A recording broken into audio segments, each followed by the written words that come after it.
It just keeps things in place. So just use that especially if you're cutting board, you have your children helping you.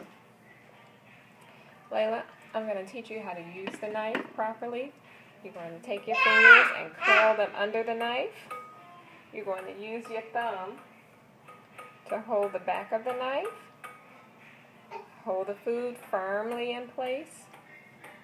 And we're just going to try to cut as many of those stems off of the parsley, okay? So you're going to start cutting. Make sure your hand is free and clear away from the knife. Your fingers are curled under, and your thumb is on the top, not on the blade, but your thumb is on the top of the plastic. And you're going to slowly saw your way through. Ready? Okay.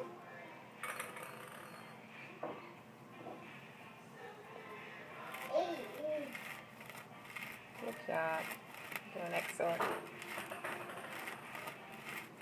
Layla is 8 years old, and she's been cooking with me a while now, so I feel comfortable letting her at least use a plastic knife in the kitchen.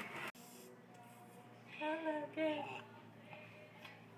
See, we like to cook and have fun too, so we dance, we play, we sing.